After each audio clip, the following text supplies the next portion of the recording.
understand this, and those idiots in the South don't understand this. Well, they're not stupid.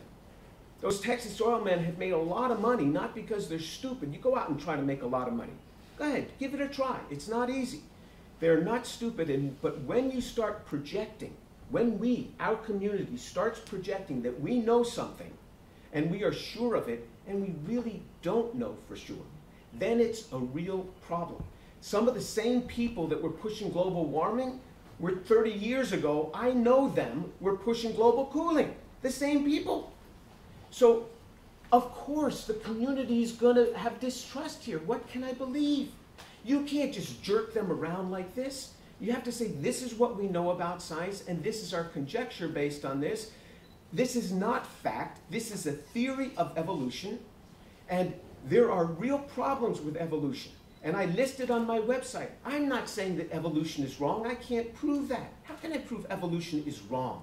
But what I can say is that you look at Project ENCODE, where they're finding in 98.5% of the human DNA that used to be called junk DNA, which is now called intergenic DNA, more accurately, we're finding lots of protein-coding genes that build the body that are unique, not in the chimpanzee, but to humans. Same with orphan genes. And at first they said, well, there's only 100 or so of those. Now there's thousands. Every year there's more thousands being added. So you have to account for this. So of course, and I say exactly on my website, you shouldn't stop teaching evolution in school, but maybe what you want to do is teach universal common descent and ENCODE and orphan genes, that they're still building a body of evidence, and there's problems with this. It's not a fact yet. And that's what happens to the community, and you get isolation. And I love both of these communities, and I feel apart. But this community, the scientific community, is cutting off James Tour from scientific funding for my saying exactly what I'm saying now.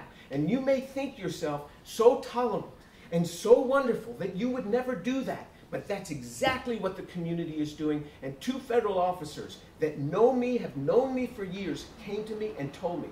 They said, we couldn't even write this to you. We didn't want to even tell you on the phone. But this is what's happening to you, and they're trying to shoot you down and close you down. And that's why I've gone to this industrial funding. And I still have had to cut down my group from 45 to 30, but I still have a group of 30, and it's industrially funded. Because they're trying to shut me down, because I am coming out and saying, hey guys, there are problems here. Let's not project above what we have, and let's embrace this community. If we would just reach out, and I go into churches and I speak, and I try to reason with them. The scientific community, I say, they don't hate you. They don't hate you. They're not looking to destroy you. This is the sense that they get. And you sit in the community, think about this. If they had heard this conversation, if this film goes out and you post this film and they hear a bunch of scientists sitting around speaking, bad-mouthing their community like this, you're gonna see people rise up and say, the heck with that community. We're gonna vote people in office that are gonna cut out your stinking research funds. You want to treat us like that? We'll cut out your research funds, and that's exactly what they're coming against. You wonder why research funding isn't going up? You wonder why there's all these Republicans being voted in that don't care at all about science? Well, wake up. It's because of us. It's because of what we say. It's because of what we do that we alienate this community, and they'll vote en masse. And they'll put people in office that don't support us anymore.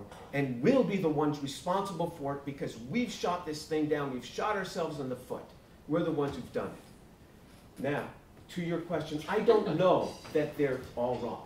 That I misspoke, but what I can say, and in all my articles, I just say, you can't claim this, you can't claim this. You have extrapolated this to the understanding of how you know life has originated when you are not even close. You can't make the nucleic acids, you can't make the chiral carbohydrates, you can't make the chiral proteins, and then you want to have all these things assembled.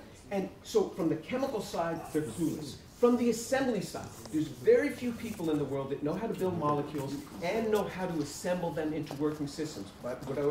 By what I mean very few, it's less than about 25 people in the world. I happen to be among that unique group that makes molecules and then assembles them into a functioning system.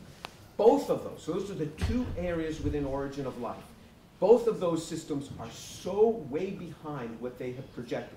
I will have another article. I'd be glad to send you a preprint where I'm calling for this moratorium, where I spell it out and I show example after example of the claim that was made based on what they found scientifically. So I hope I answered your question. I fully associate with what Jim just said, and I should mention that I'm also a signatory of that particular petition that got him into trouble.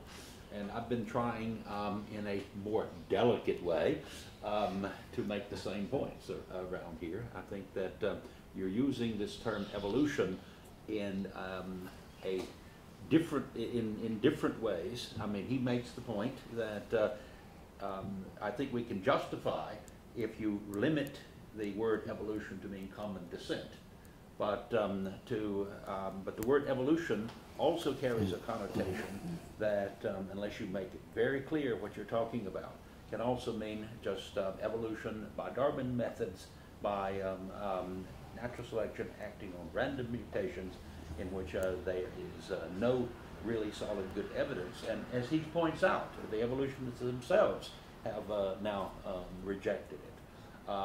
So I think we have to be very careful in using our language, and as Jim said, we have to be very precise as scientists to distinguish between what we are projecting and what we actually know. So I am in full support of what Jim just said. James, I want to ask you something. You described very well the state of what we know now. But I would like to ask you, without disregarding the communities, just yourself, James Turrell, would you change your opinion if there was a proof, if we could emulate, if we could make a cell in the lab? Would it change your mind about the whole issue of the origin of life? Well, if we could make a 2 cell... years, you'll make it. Okay, if we could make a cell in the lab, but you have to qualify. So people have taken a genome that they've built. Right. They have a cell, they pull the genome out, they take the one that they made in. I have a Fiat, I take out the engine, No, and I you'll put take it it into from a Ford. scratch. You'll manage to make it from scratch. Yeah, if they manage to make it from scratch in a way that mimics what would be available on prebiotic Earth. So Right. you take hydrogen cyanide, you take formaldehyde, and you build this thing up, yeah, then I would say, hey, you guys have shown this thing.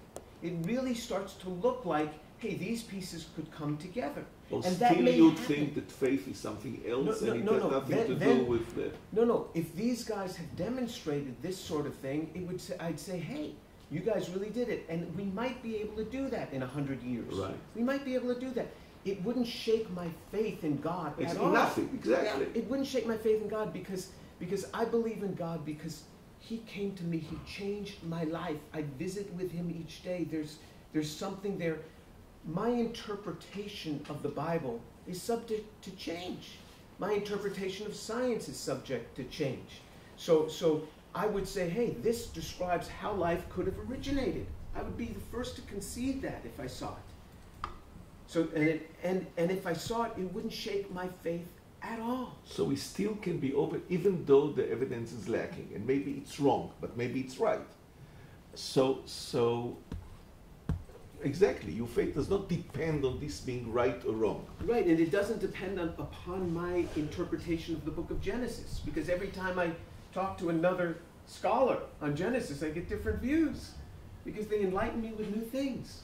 My faith is not built just upon my interpretation of the book of Genesis. As a believer, my faith is soundly rooted in the physical resurrection of Jesus Christ. He's risen from the dead. This is what my faith is based on. So, and when you now let's go back to the community.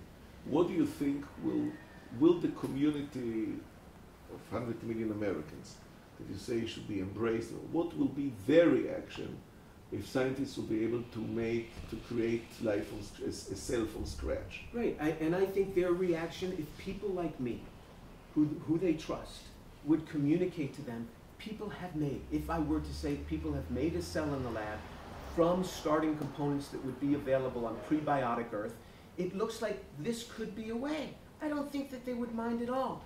You know, they embrace me, even though I am entrenched in the hardcore sciences. They embrace me. They are willing to embrace us. They're willing to come alongside us. I don't think it's going to shake them at So all. it's what they call the story and not the fact, the attitude and not the facts. Yeah, the The attitude on facts how are not we- the problem. The how we attitude approach is the them. problem. And I can talk to a young earth creationist, and I have no problem with that. I have no problem with that. And I say, based on what you see, I don't come against you. To me, that's not a central issue. It's not a central issue at all. If they want to get into science and do that, they'll figure out how to do. These aren't stupid people. This doesn't inhibit my science. This doesn't inhibit your science and your string theory and your multiverses. I tell you, I have a lot of trouble understanding multiverses. I'm not a string theorist. Whether I accept a multiverse or this is the sole universe, I mean, it doesn't affect my science at all. And it doesn't affect how I love you. And that's exactly the way they are. Now, if you were to come against me and say, you know, you're really a dummy if you don't accept multiverses based on what we know about string theory, then I'm going to start resisting you. And I would never say that. And you would never say that. You would never say that. But that's what we're doing with 100 million people. And I think there's a lot of commonality between that 100 million and your Orthodox community here in Israel. There's commonality amongst them. I don't think so. You don't think so? No, I don't think so, because I think that they moved to the new state. We'll discuss it later. Okay. But I agree with you 100% that your interpretation of Genesis should not affect your faith at all. Doesn't affect my faith at all. I'm constantly enlightened on new interpretations. I mean, you taught me things last night about Pharaoh that I never really thought about. That he viewed Moses as coming and doing a bunch of black magic. Why should he succumb to somebody who does black magic in front of him? Why should he say, take my property? I never considered this from Pharaoh's view. I needed this Jewish rabbi to have me consider the Egyptians' view. Is one point of this is that when people say evolution, that okay, the scientific evidence, if they say that the scientific evidence is strong for evolution, that's taken to mean that we have strong evolution for evidence for how life originated. I mean, is that confusion? Yes, the two have become conflated. Most scientists don't even know the difference between evolution and origin of life. They are clearly different. One is prebiotic, one is biotic. And even science professors, I had an evolutionary biologist in my university say to me 1 or 2 months ago, Jim, you know I don't agree with you on any of this stuff that you've just written. Well, the whole article was on origin of life.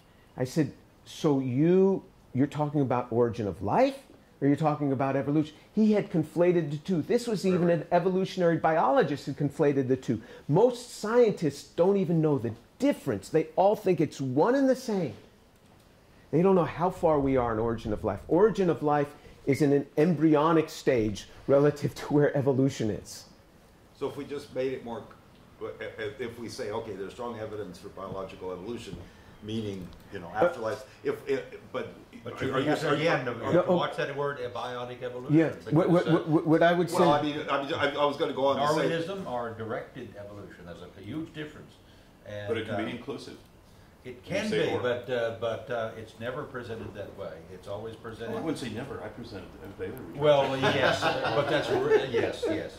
But at least for one step. Right. So what I say is universal common descent has a lot going for it. If you study that theory, there are a lot of convergent facts going well for universal common descent.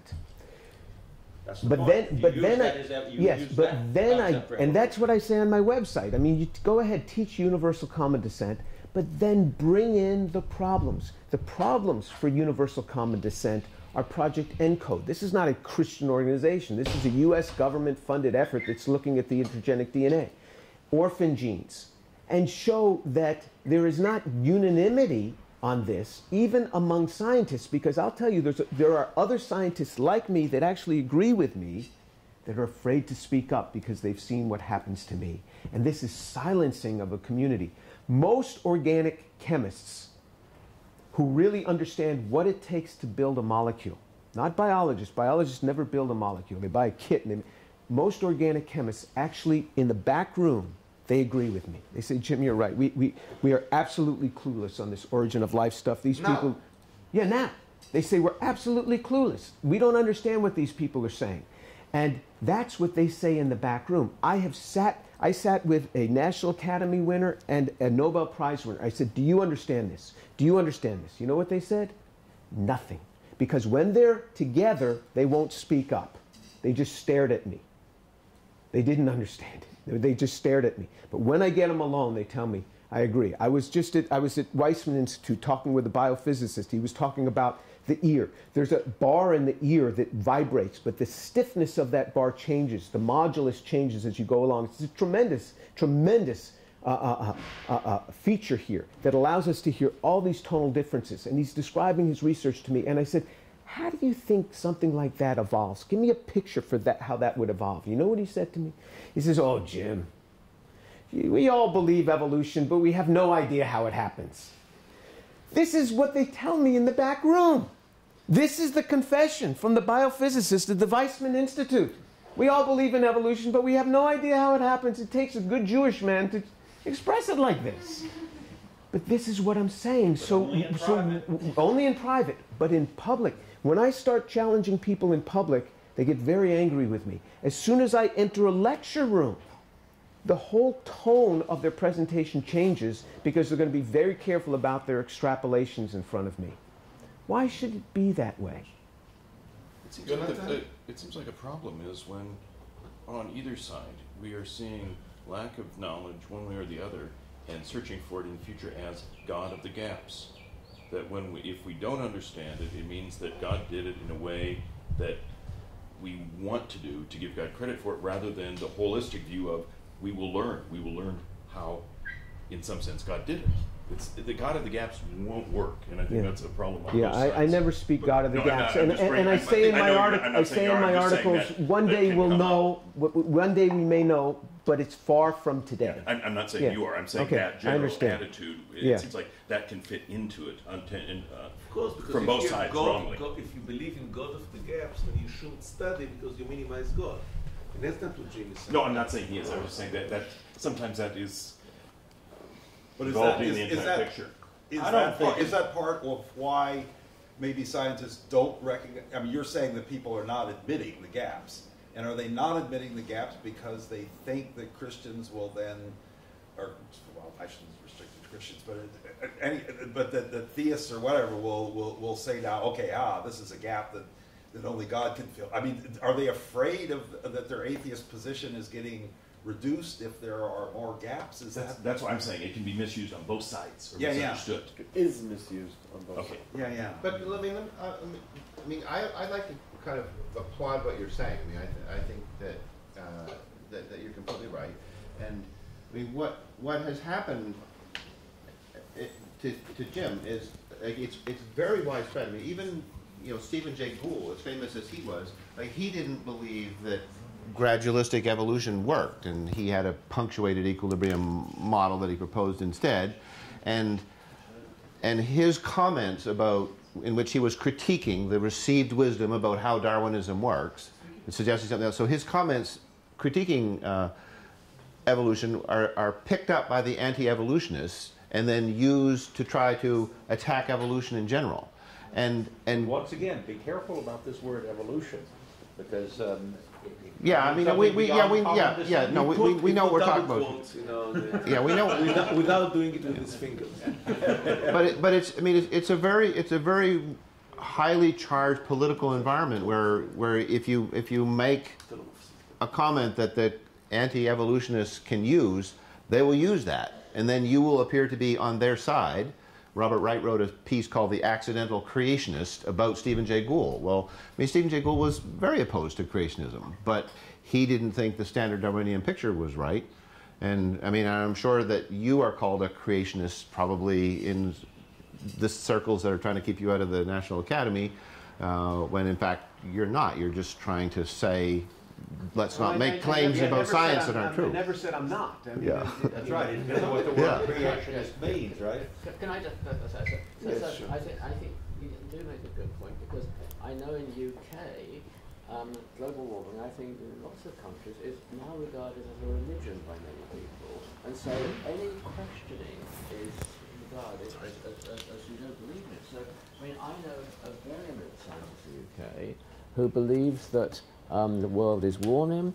He believes that carbon dioxide is going up, but he says carbon dioxide is not the main reason for global warming, it's water vapour. And, you know, reducing carbon dioxide will not have any effect on global warming because the water vapour is going up. He's tried to get his paper published, and this man's a fellow of the Royal Society, right, already, he probably wouldn't be now, right? And he gets rejected by the editors of the journal before it reaches referees, right? Because they regard him as a denier of global warming, which is not. And so there is this sort of fundamentalist view in other areas, and clearly in your area, where it's actually difficult to question. I'm called a global warming denier.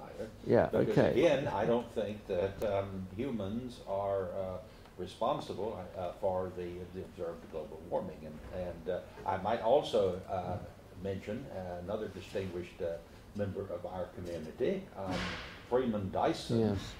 Is also equally suspicious of the models. He thinks that the system is just too complex to be able to say what the cause is. Yes. Now, I'm even more of a skeptic than Freeman Dyson, because I've looked carefully into the actual data, and I think that it's been manipulated. I don't think I trust the data anymore. I think they're making claims about the data which are not justified. So for this reason, I'm even suspicious of whether we've seen global warming. I tend to believe the satellites more, but they only go back to 1979. And I have a reason for thinking that a bias in favor of faking the data is eliminated from that, mainly because the people who are analyzing the data have no control over the satellite itself. Right. They're just using publicly available data, which they're then analyzing. And I do know there are two main groups, one of which is I'll call it anthropomorphic global warming skeptic group, and another one which is a anthropomorphic So global bias warming. cancel each other. No? Yes, but they get the same results. They completely, that's why I trust it, because you have two different groups with opposite biases, and I know what their biases are, and you get the same answer. Aha, I can probably trust that. Also, I know how the mechanisms work, how the actual data is taken, so I trust it for that reason too. But scientists need to be humble. Many global warming protagonists are not humble, right? They're quite arrogant people, and there's certain humility which we need to get in, and we need to have open inquiry, which has been closed down with you, and is closed down in many cases with global warming as well. It doesn't help to say anyone who is a global warming skeptic should be put in prison. And there are claims of that, public claims. So I think that Jim's comment, which is, I think, directed to us, I think it's very much to the point. Yes. I mean, we have to watch ourselves and be very careful in our language and what we mean by these, and say anyone who disagrees with us even slightly is anti-science. I mean, I disagree with my two colleagues here on quantum gravity, but I don't think they're anti-science. I think I'm right, of course, but they have a similar view of their views. And we are all agreed. By debate, we'll find out at the end who's right. But probably none of us. One question I wanted to ask you, though. Thank you so much. You were suggesting you were suggesting a moratorium on origins research. Just do this in the recess. We'll take a 5-minute break, and then we'll hear Aviram. Okay. So what was it?